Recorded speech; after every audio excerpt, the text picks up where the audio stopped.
Hello students, welcome to our YouTube channel Padho India. आज इस video में हम करेंगे क्लास 5th की इंग्लिश की वीक 19 की वर्कशीट और इसमें हमें करना है चैप्टर द लिटिल बुली। चलिए शुरू करते हैं इस वर्कशीट को सॉल्व करना।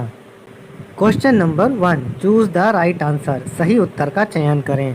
इसमें आपको एक क्वेश्चन दिया गया है और उसके 3 ऑप्शन दिए गए हैं।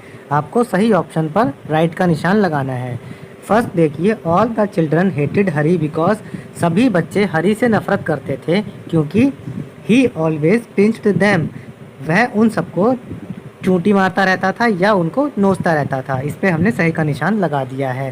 सेकंड, नोबडी टुक हरीज हैंड। हरी का हाथ किसी ने भी नहीं पकड़ा। Nobody went near him. उसके पास कोई नहीं गया। Nobody played with him.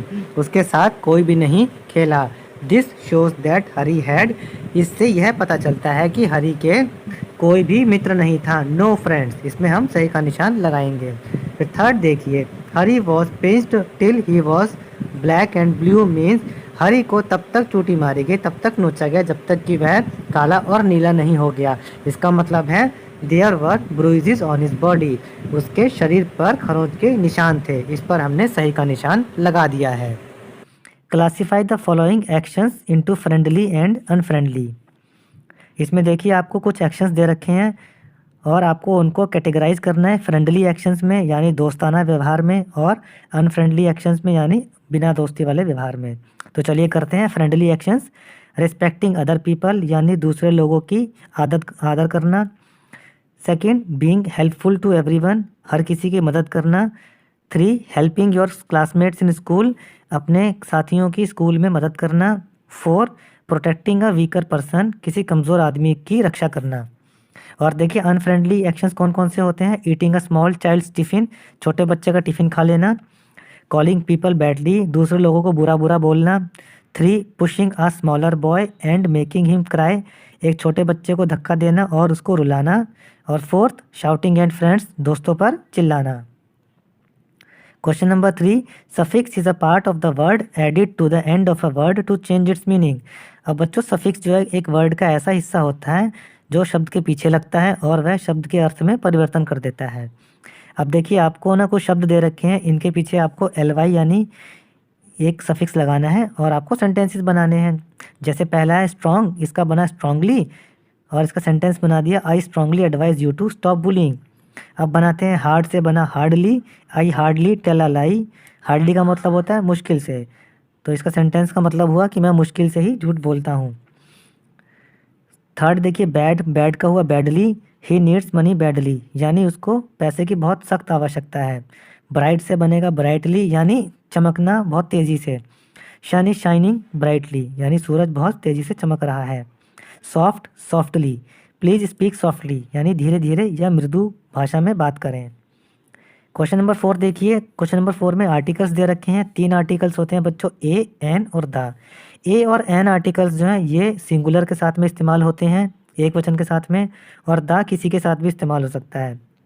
दोनों में फ़र्क ये है कि जब कोई चीज़ निश्चित नहीं होती है तो उसके लिए हम ए या एन का इस्तेमाल करते हैं, और किसी निश्चित वस्तु या व्यक्ति के लिए हम द का इस्तेमाल करते हैं। चलिए अब करते हैं fill in the blanks. A bee was drinking water on the bank of a river, it fell into the river, the dove that was watching all this plucked a leaf and threw it near the bee. The bee climbed on the leaf and flew out. It thanked the dove for saving its life. After some days, a hunter came there. He saw the dove sitting there on the branch of an apple tree and aimed his gun at it. The bee saw that the dove was in danger. It flew at once and stung the hunter's hand. The hunter missed the aim as his hand felt the acute pain. In the meantime, the dove flew away and its life was saved.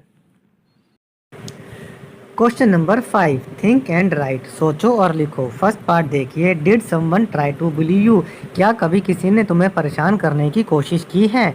If yes, how did you save your self, और अगर कभी ऐसी कोशिश की गई है तो तुमने अपने आप को किस तरह बचाया। बच्चों, हाँ, मेरे को भी एक बार किसी ने परेशान करने की कोशिश की थी, तब मैंने अपने टीचर को बता दिया था और मैं बच गया था। हम आंसर लिखते हैं, yes somebody tried to bully me, I told this to my teacher.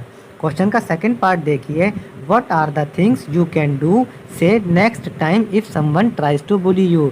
और वह क्या कर सकते हैं आप अगली बार जब कोई आपको बुली करने यानी परेशान करने की कोशिश करेगा। जब भी कोई हमें ऐसे परेशान करने की कोशिश करेगा तो हमें इस बात को अपने पेरेंट्स को या अपने टीचर को बता देना चाहिए। आंसर लिखते हैं, if somebody tries to bully me I will tell this to parents and teacher. अब देखिए यहाँ पे रिस्पॉन्डिंग टू बुलीज है, इसमें एक बच्चा है और एक बड़ा बच्चा है। तो छोटा बच्चा जो है ना बड़े बच्चे से कह रहा है कि stop, you can not scare me any more, यानी कि अब तुम मुझे और नहीं डरा सकते हो। तो बड़ा बच्चा क्या कहेगा, आई विल बीट यू, मैं तुम्हें पीट सकता हूँ। छोटा बच्चा बोलता है कि I will tell the teacher about this, मैं टीचर को इस बारे में बताऊंगा। तो बड़ा बच्चा बोलता है कि I will walk away and will not fight, कि मैं चला जाऊंगा और मैं लड़ाई नहीं करूंगा। फिर छोटा बच्चा बोलता है we need to be friendly with each other, यानी हमें एक दूसरे के साथ में दोस्ताना व्यवहार से रहना चाहिए। तो the children should be friendly with one another, यानी हर बच्चे को दूसरे बच्चों के साथ में दोस्ताना व्यवहार रखना चाहिए। अब आते हैं कुछ नए वर्ड्स पे। ब्रूज का मतलब होता है चोट या खरोच, हॉरिड का मतलब होता है भयानक, होर्स का मतलब कर्कश आवाज़, पिंसर का मतलब चिमटी जैसा औजार पकड़ना, स्टॉक का मतलब होता है मुख्य तना, और निप्ड का मतलब होता है चुटकी काटी। तो बच्चों ये हमारी इंग्लिश की वर्कशीट कंप्लीट हो गई है। आप बने रहें हमारे चैनल पढ़ो इंडिया पर और भी वर्कशीट्स के सॉल्यूशन के लिए, और चैनल को सब्सक्राइब करना ना भूलें।